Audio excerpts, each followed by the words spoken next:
Hi guys, how are you doing? Thank you so much for clicking onto this video. I do appreciate you so much, guys. Thank you so much. And for my new subscribers, please welcome to my YouTube family. And for my returning subscribers, thank you so much, guys, for all your support. Anyway, guys, so let's get into this video. So I'm gonna talk to you about the differences between working in NHS and working in a care home. This is gonna be interesting. Okay, guys. One is patient ratio. Okay. If you know, I was working in ICU. ICU is 1:1 or 1:2, maximum of 1:2. And so in the wards, like I used to work in a stroke unit, sometimes I would have 1:4. And that is when I had the patients who had a lot of needs. They were very sick. They were thrombolized. They needed neuro ops after every 15 minutes. Then I would have four patients, and in some base it's 1:6, and in some wards it would be 1:7, 1:8, and at night it would be up to 1:12, depending if you're short staffed or not. And just to mention, with these 6, 5, 4, 12 patients, these are very sick patients, guys. These are sick patients.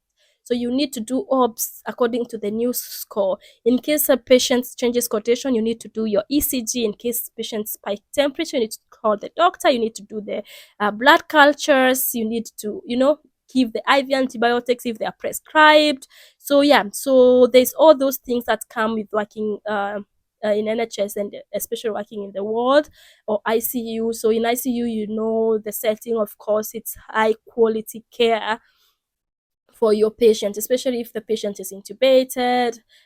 So there are all those infusions you have to change. They're on blood pressure support, they are sedated. You have to keep an eye on your infusions, you have to keep an eye on their blood pressure.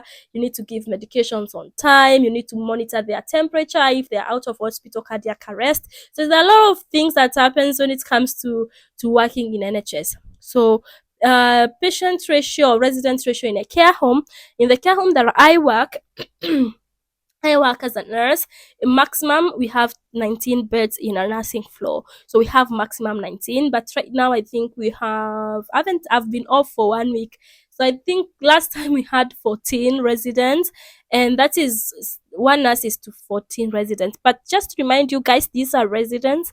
These are people who are not poorly. They are not so sick, guys. They are people living in their home. And this is something I always try to tell myself, and I always try to remind myself they are not sick.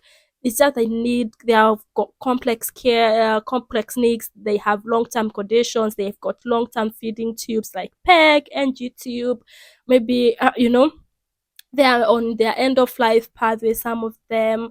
And yeah, so they're on their in a care home. They're in their home. It's like you're going into their home to offer the care. So it's different. You don't do obs every time unless someone's condition change, or unless it's a resident of the day, then you do the observations. Unless condition changes and all that, so then that when you do the obs. Otherwise it's different. That's even if I have 19 residents in a care, I don't feel like I have a lot of people, because it's just medications, especially at night, and continue doing your paperwork and all that. Yeah, so that's one difference. Another one is, I think I've explained almost the next one, is sick patients. In NHS, is the sick patients, is they are clinically sick, they need clinical, all that, they need those chaos, IV meds, ECG. The doctors are always there reviewing, saying they need this, they need to go for CT scan, they need to go for MRI, you need to follow up with the labs, you need to, follow up the results, you need to, all that high force risk and all that kind of stuff. But in a care home, it's complex needs, long term conditions. They've got long term peg feed. We still have peg feed in the like in our floor. We have peg feed for one resident, and you set up the feed, and uh, you know all that kind of stuff. But it's not poorly kind of sick patients, so it's different. You still have force risk in a care home, but there are measures. I feel like care home, there are measures they take for these force risk residents comparing to the NHS. So that's another thing. For instance, in a care home, they have sensor mats, alarm mats. This is a mat placed.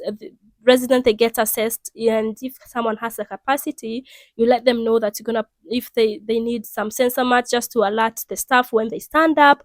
Is there are mats that they can go on the chair or they can go just on the floor, and in case someone steps on it, it's uh, it's it alarms the staff that they are up and they are already moving around. If they are I46, and then someone can quickly go in and assist the resident or support them in whichever way they would like to be supported, just to prevent a lot of falls. So there's that measure that is there, but we didn't have that in NHS. I've never seen that in NHS. I've only seen these alarm mats in care home, and they put it even in the beds for the resident bed in case they stand up or in case they're already almost standing up. When it's when it starts calling, it's like a call bell, but it's a mat. When it starts calling, then you find yourself, you've already gone in. Even by the time they stand up, you're already there to see, oh, would you like to use the toilet, or would you like some, what would you like, how can I help you?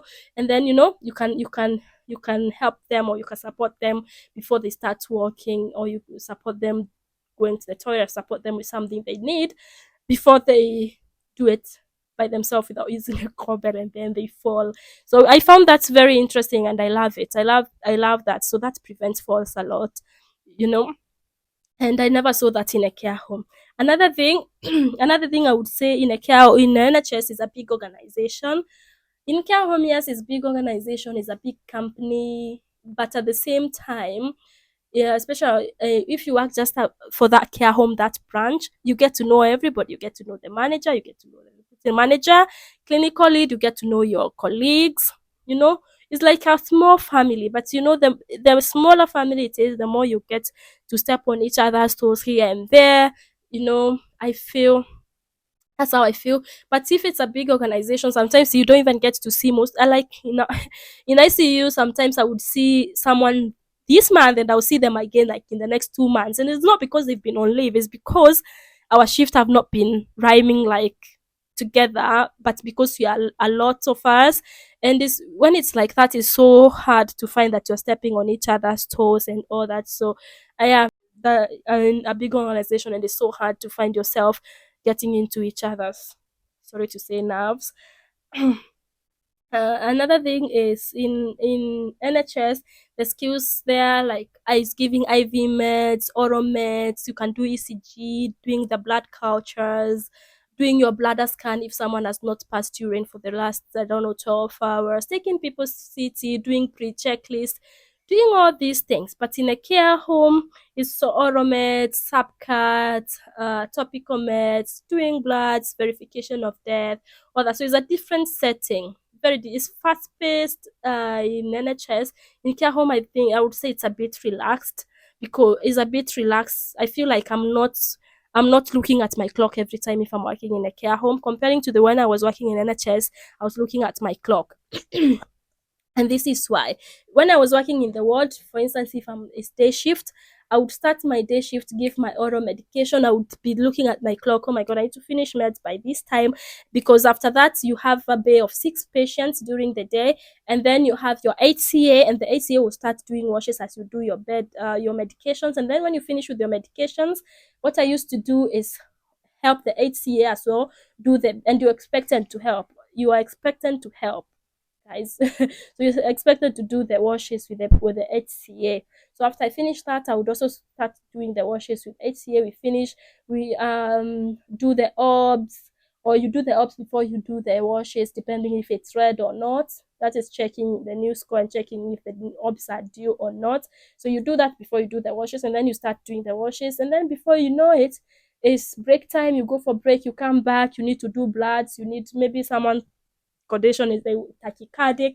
You start doing the ECG, taking it to the doctor, following up with the doctor. Can you review the ECG? If someone has spike temperature, doing the blood cultures, all that's all that kind of stuff. And I enjoy that kind of environment. And at the same time, at this time, I think I love working in a care home. I feel it's a bit laid back more than the NHS. Is not fast paced, but at the same time, at least there's a lot to do as well. It's not like there's nothing much to do. There's much to do, but it's not it doesn't give me pressure like the way I used to feel so much pressure in the hospital. I feel a bit more laid back at this moment, but I love it. I love, sometimes it's good to just relax and take things slow by slow, and achieving, doing the best you can, and giving the high quality to your residents. I love it. And another thing I said is workload. Workload, of course, in NHS, as I have said, is fast paced. There's a lot of things to do. Same to care home. Care home is paperwork. NHS, there's loads to do when it comes to clinical skills, coming to skills. Care home is mostly paperwork. A lot of it is paperwork, more than the skills. But at the same time, you need your brain to do that paperwork, guys. So I think when it comes to workload, it will depend with where someone is working and which ward and which care home someone is working. So here I think it's a little bit balancing itself. Yeah, so that's what I think. And when it comes, another difference is money, guys. Of course, right now like, when I saw the money I'm getting in a care home versus NHS, guys, I was shocked, so shocked. It's in NHS I got to mid but five, which is 30 something per annum. But in care home, my starting salary was 53,800 something, 53,008 something per year. That is 23,000 on top per year. It's crazy. It's crazy, guys. But that's another difference. Of course, the salary in a care home, you cannot compare it to the salary in NHS. In the NHS, so it's different. Another thing, in NHS there's sick pay, guys, but in a care home there's sick pay, but it's you don't get paid full amount. You just get paid maybe £98. Statually, is it SPP? Yeah, that one. So in NHS there's sick pay. In case you get sick for even an hour, you still get paid.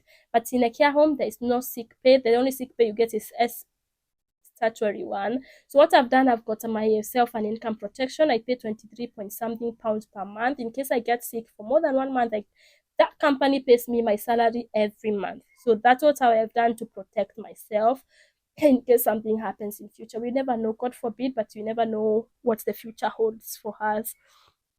Yeah, so that's the difference between NHS and the care and care home. I hope I've answered it in the best possible way. Oh, another thing, guys, let me also include some similarities here. So some people also in a care home, they experience challenges like getting their managers discriminating them, or that. This happens also in NHS. I've seen this, the previous place I worked, not in ICU but the previous one, where an Ugandan lady, she was so nice, lovely, she taught me a lot. I was very new, but she taught me a lot. But this healthcare assistant never liked her at all. I don't know why, but they used to say that they used to say that she used to walk up and down in the corridor because she didn't want to help with the bed bath and all that. She used to pretend always she's busy, and after all that, she was in so much trouble, and she had to leave because a lot of things happened. I don't want to mention them here, but she was forced to leave because of these things, because she had to do medication competency 3 times, because everybody was looking fault for yeah, they were looking for fault for her. um Everything she used to do, someone would look for a problem from her, and I really felt bad because she was such a lovely lady. And anyway, she left. They lost because she left, and she went in another place. So these things also happen in NHS, guys. These things happen in NHS. The same things happen in a care home. They happen in NHS. And I'm saying this because I've seen a lot of people complain about this kind of thing about care home. But it will, even in NHS, it will depend with the clinical manager. It will depend with the people you're working with. It will depend with your colleagues and all that. So just pray God to give you the best manager, pray God to give you the best colleagues, and a very good, conducive environment for you to work.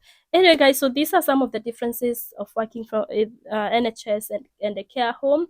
I hope I hope I've explained it well.